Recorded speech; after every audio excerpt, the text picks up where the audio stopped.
Hello and welcome to Filling the Sink, a podcast from Catalan News. My name's Beth Cohen and today we'll be discussing cooperative housing. A housing cooperative is a property owned by a business or housing association in which the residents gain equity by buying shares.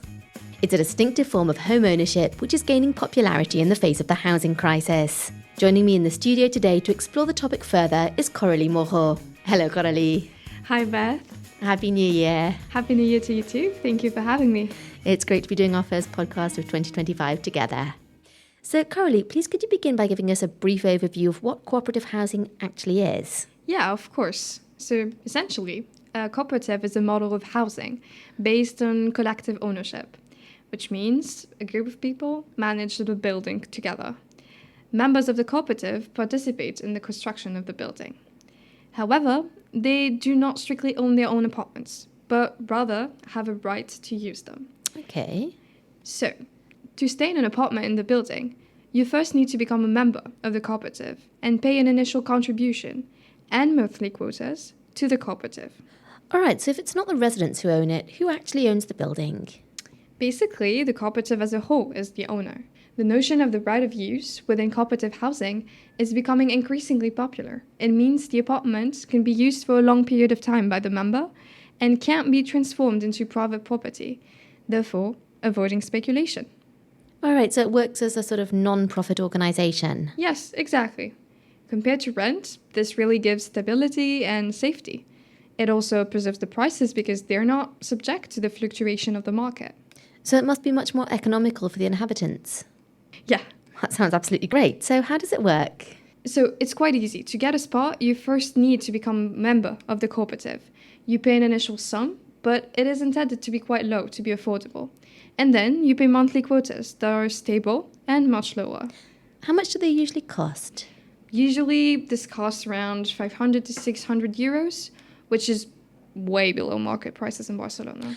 Yeah, for that amount, you're going to struggle to find a room in a shared flat, let alone a whole apartment. Yeah, definitely. This also implies that all the people renting flats are part of the collective ownership and participate in it, deciding on common spaces for the use, budget, and management.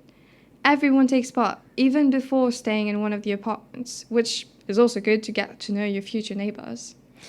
So you mentioned communal spaces. Do you mean that as well as your own flat, you also have sort of general shared areas, like, for example, a common room, a games room, maybe a shared kitchen? Yes, exactly. A space to relax. That's all the things, yeah. Chill out zone. Sounds great.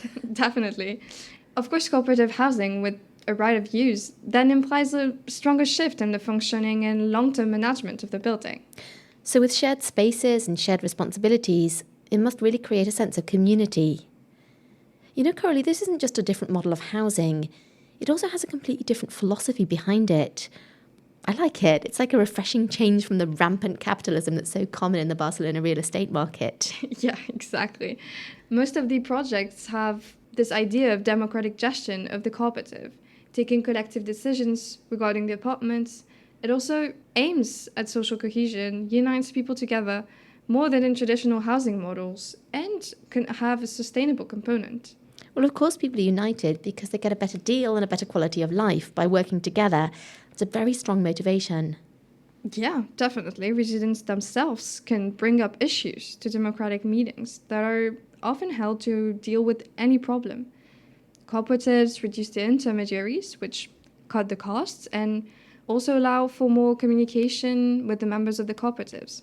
So, in general, it's easier to have something fixed and common spaces taken care of. Yeah, I mean, if you want something doing properly, just do it yourself. The level of common spaces, however, common living experiences can vary from one project to another. Some projects aim at bringing elderly people together, such as in Sant Feliu de Guíxols, Balden 21, and to build a community. In Barcelona as well, in Nou Barris, the cooperative La Morada opened 12 flats as a feminist and queer cooperative. Oh, yeah, I've heard of that one. It's quite famous. Yeah, well, the idea behind it is to propose another model of housing that doesn't only revolve around the traditional heterosexual families with children, and also it aims at creating a sense of community in a safe space for minorities. Yeah, I'm guessing if people with similar lifestyle choices can get together, it kind of reinforces their philosophy, guarantees maybe that they'll get on with their neighbours and creates a safe space where they'll feel accepted. Yeah, I think so too. Many of the cooperative projects are built with the idea to be sustainable or use innovative methods that ultimately also reduce costs. Do you mean the use of recycled materials or solar panels, things like that? Exactly that. For many, it's the project of coexisting in the same space that is the primary concern. The inclusion of people with disabilities or the cultural mix that results from diverse social groups. First and foremost, they have the idea of the access to housing as a right. And so they try to focus on guaranteeing access to parts of population that have the most difficulty finding a flat on the market. So it's really targeted towards the most vulnerable sectors of the population. Yeah. It sounds as though the inhabitants get a much better deal than they would in a traditional housing arrangement, and they're more directly involved and therefore much more interested in the maintenance of the building and in creating a sense of community. To find out more about cooperative housing, Catalan News spoke to some residents of cooperative homes in Catalonia.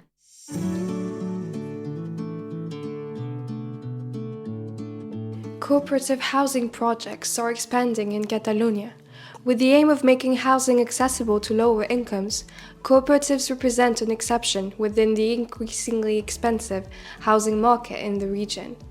In the western Catalan city of Lleida, Maria Luisa Torres has just moved into her new apartment in the first cooperative of the city. Que és assequible, en aquest cas, jo ara mateix estic pagant 388 euros. Right now, I'm paying 388 euros. Here, in Lleida, a new apartment like this one, in a good location, because here, in Balafia, we have everything. We are close to the center.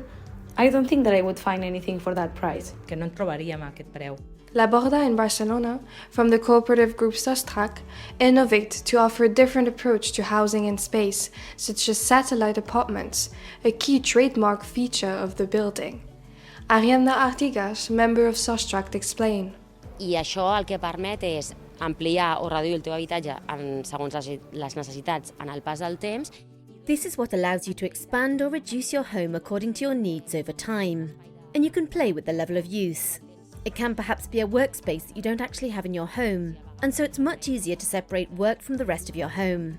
It can be rooms for older people who are dependent on families, but who also want independence and therefore a lot more freedom. This could also be a space for teenagers with the same concept. I alhora això es podria ser també un espai per adolescents amb el mateix concepte, no?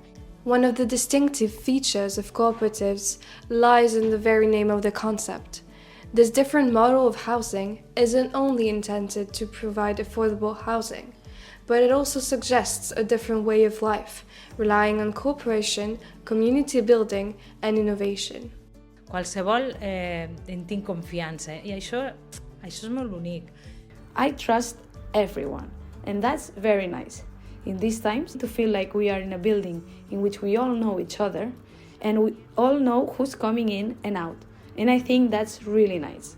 I és una de les coses que més m'ha agradar.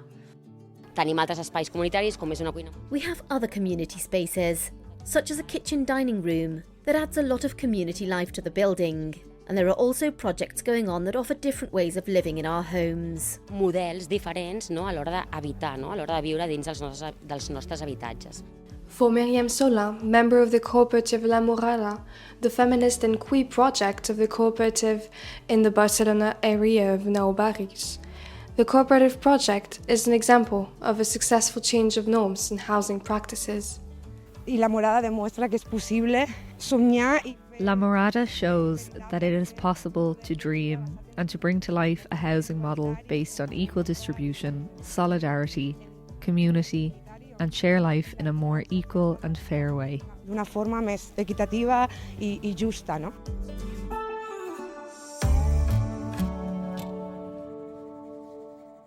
Thank you to our colleagues here at Catalan News for their reporting. Coralie, how many people actually live in housing cooperatives here in Catalonia? Well, the figures are on the increase. In 3 years' time, so 2028, it's expected that 2,000 people will live in cooperatives. But so far, the number of cooperative housing projects is nowhere near countries like Austria or Denmark. Yeah, it's also a big thing in the United States, especially in New York, I believe. So when was cooperative housing first introduced in Catalonia? Well, we can say that the first projects date back to 1883 with the cooperative Borda and the cooperative El Llobregat in 1903. That's a really long time ago. Yeah. So the idea was to create decent housing for the working class, so their workers. Then the 1911 low-cost housing legislation favored the construction of around 700 cooperative housing units. It continued to increase in the following years. I didn't know that cooperative housing had such a long history here in Spain. Yes, but one thing I didn't tell you is that there are different types of cooperatives. Really? Technically, other models of cooperative housing exist. They're called construction cooperatives, which similarly work through collective ownership of land. But once the flat's built, the cooperative disappears and the model of housing shifts back to private ownership of flats. And that is what was introduced at the end of the 19th century. Wow. The idea to actually shift towards a more collective way of life with sharing the costs and maintenance of the building is way more recent.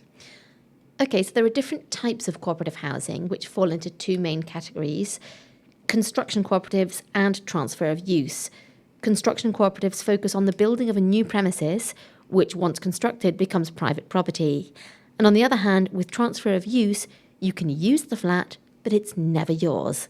And that's the model that's currently gaining popularity in Catalonia. Exactly. But on the other hand, with construction cooperatives, the working class had access to housing at a lower price because of the reduced construction cost. But once the ownership was given to the inhabitants, it really meant coming back to normal market prices in the long term. These cooperatives still exist nowadays, and they still offer affordable prices, at least at the beginning. Yeah, but it seems to be a much more short-term solution than transfer of use. Definitely. Now, Sostra Civic is one of the most active cooperatives, with different buildings throughout Catalonia and projects on the way. Sostra is also famous.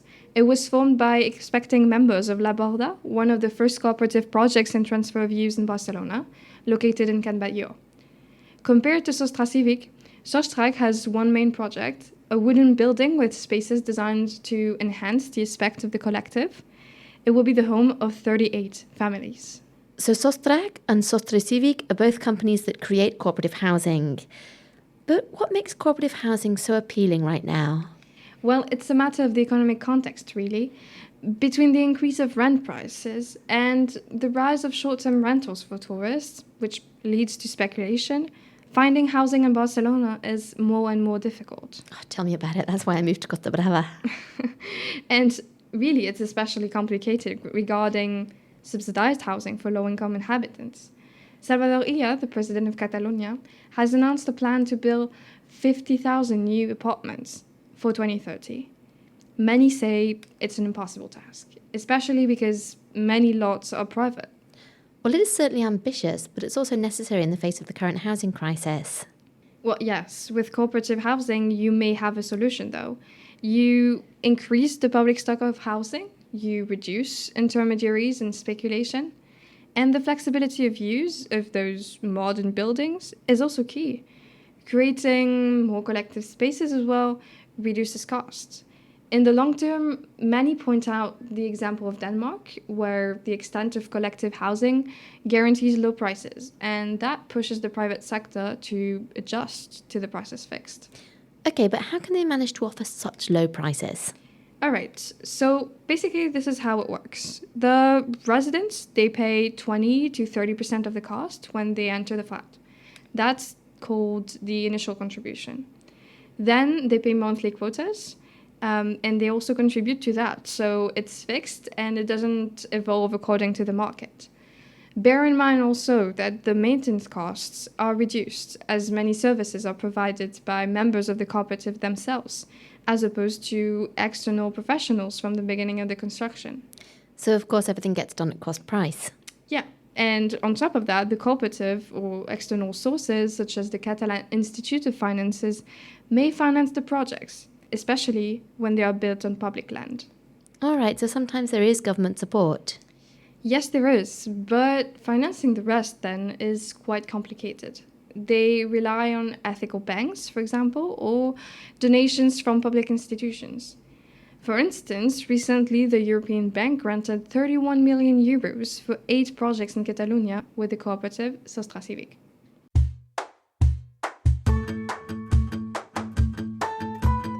To understand how cooperative housing works economically and how it could expand throughout Catalonia, Catalan News interviewed Ángela Garcia Bernardos, professor of social work at the University of Barcelona. Las cooperativas en concreto de cesión de uso se diferencian de las viviendas del mercado privado porque... The cooperatives, and specifically those of assignment of use, differ from private market housing because, being a cooperative, there's no profit margin for anyone. So this makes the construction and promotion of these houses possible at a lower price than that of a normal house. Una vivienda normal. Hay otros casos en los que sí que se tiene que comprar el suelo. There are other cases in which you have to buy the land. So in the case of buying the land, the cost increases significantly. However, since there's still no profit, it's cheaper than a normal sale. Como sigue sin haber beneficio, es más bajo que una promoción normal. The cost of buying plots of land in Catalonia differs greatly depending on the location, whether it's the metropolitan area of Barcelona or the rest of the region. This affects the overall cost for cooperatives to establish themselves. En Barcelona el suelo es escaso y es cierto que es más difícil acceder a ese suelo. In Barcelona, land is scarce, and it's difficult to access it unless it's ceded by the city council or by a public authority. Barcelona is a specific case because of the scarce land availability and the resulting high land prices. Ten en cuenta que, por ejemplo, en Barcelona el precio del suelo supone el 50% de la promoción de la vivienda. Bear in mind that in Barcelona, the price of land accounts for 50% of the cost of housing. Acquiring land for free can reduce the cost of the development of that house by up to 50%. In the case of properties located outside of Barcelona, the land usually amounts to around 30% of the total cost. And as the area becomes more rural, the price of the land becomes less significant. Access to private land makes the development more expensive and therefore less accessible and of less interest, so to speak. El acceso al suelo privado encarece la promoción y por tanto hace menos accesible o menos interesante el modelo, por así decirlo. With the increase in housing prices in Barcelona and the lack of available apartments, plans to extend the real estate offer in Catalonia have been put forward. But for Ángela Garcia Bernardos, the solution resides in the type of housing that is on offer. Cuando hubo el boom inmobiliario en Cataluña y en el resto del Estado, when there was a real estate boom in Catalonia and the rest of Spain, there was a lot of available housing, although that didn't mean that this housing was affordable. So just increasing the housing supply doesn't necessarily improve affordability. To make housing more accessible, we need different mechanisms, such as other types of access regimes. Hace falta otro tipo de mecanismos, que son otro tipo de regímenes de acceso como el nuestro. There must be other mechanisms that combat the profit-driven philosophy of most of the agents involved in the promotion of housing. Implicados en la promoción de vivienda. Despite the increase in cooperative housing projects over the past few years, this model still represents a minority of developments compared to private housing. Mechanisms and legal agreements could help to protect the establishment of cooperatives in the future. La cuota, por así decirlo, del parque de viviendas pueda llegar a ser similar a otros países como en Dinamarca, Austria. The housing stock could be similar to that of other countries such as Denmark or Austria, in which cooperative housing projects usually account for 5% of developments. I think we can aspire to achieve a level similar to that of other European countries. Europeos, para que se pueda conseguir ese 5%. In order to achieve that 5%, we would need the support of the public administration through the cession of their land, or through other types of support that facilitate or lower the cost. We also need to introduce regulations which shield or secure the model, normalising it, so that it's not such an exceptional or adventurous thing for the people who are interested in getting involved. Una cosa excepcional y una aventura de emprenderse en una vivienda. In Catalonia, there's a law on the right to housing that introduces these models within the law itself. The concept of transfer of use appears in that regulation, and from there, the different public administrations have echoed and have promoted the model. Without shielding or regulatory protection, it will be difficult for this model to be accessible, extend to other territories, or be applied to other models of family or life projects. a otros territorios y a otros modelos de familia o de proyectos vitales. But is cooperative housing suitable for everyone? Within the organization of the city, the model creates a shift from individualism to more community-building initiatives and social cohesion. Sobre todo es interesante para aquellas personas que no pueden. It's interesting for people who cannot access or who have a hard time accessing property because of economic issues and requirements. It's for people who cannot achieve traditional home ownership, and also for those who consider that they want to live in a more communal environment than an isolated apartment. En un entorno más comunitario que un piso aislado. El único problema que tiene el modelo es que no generas un patrimonio. The only problem with the model is that you don't generate an estate. When you buy a home, you have an estate. In this case, we give up on that estate. Renunciamos a ese patrimonio. Thank you, Coralie, for bringing us that report. You know, the more I hear about cooperative housing, the more I'm convinced that the practice is going to continue to extend here in Barcelona. Coralie, apart from the issues mentioned by Ángela, what drawbacks can you see for cooperative housing in the future? I mean, honestly, as we heard, the main issue, once again, is money. Whether it comes from the EU, Catalan entities, or donations, finding the financial means is difficult and more necessary when building the project from scratch or buying off private land. In short, these projects need the help of the state to generalize themselves. Isn't there a convention in the pipeline between the city of Barcelona and important cooperatives? Yes, so this convention, ELA, is aimed at creating 1,000 flats in the coming years in this idea of enabling affordable housing. The convention was signed in 2022, but since then, a new administration has taken over in Barcelona. And aren't they as interested in helping? Well, as of today, Becomo in Barcelona intends to make them enforce the agreement, in which 1,000 new houses were supposed to be created by 2030. Well, time will tell. These projects and the extension of cooperative housing thus highly depend on measures that create favorable conditions for buying land or renting it, and that could protect the cooperatives from the conditions of the market. So to summarise, the main problems that cooperative housing face are lack of funding, insufficient support from administration, access to land, and vulnerability in the face of changing legislation. Yeah, in short, cooperatives are not only offering accessible housing opportunities, but also a different project of bringing inhabitants together. If the whole project has been studied to reduce costs from the construction to the management of the building, expanding this model collides with the scarcity of the land and the speculation. So I'm guessing we won't see cooperative housing representing the majority of housing stock overnight. No, but it currently offers a needed alternative for low-income households to access housing more easily. Well, that's almost all we have time for today. But before we go, it's time for our Catalan phrase of the week. Coralie, what do we have today? Today we have "Si vols estar ben servit, fas-te tu mateix al llit." Okay, that would translate as, if you want to be well served, make your own bed. Yeah, that's basically it. In English, we have a similar saying, which is if you want something done properly, do it yourself. This is a phrase which the members of Catalonia's cooperative housing projects have taken to heart as they work together for a better collective future. This week on Filling the Sink, we've been discussing cooperative housing. Thank you to Ángela Garcia Bernardos, Maria Luisa Torres, Ariadna Artigas and Miriam Solá for taking the time to talk to us and share your experiences and expertise. And of course, thank you to Coralie Moreau for joining me here in the studio. Thank you, Beth. It's been a pleasure. That's all we have time for today. Thank you for listening. Make sure to subscribe to Filling the Sink wherever you get your podcasts if you haven't done so already. We'll be back again next Saturday with another exciting episode of Filling the Sink. On behalf of all the team here at Catalan News, I'm Beth Cohen, wishing you a great weekend. Fins aviat. Adeu.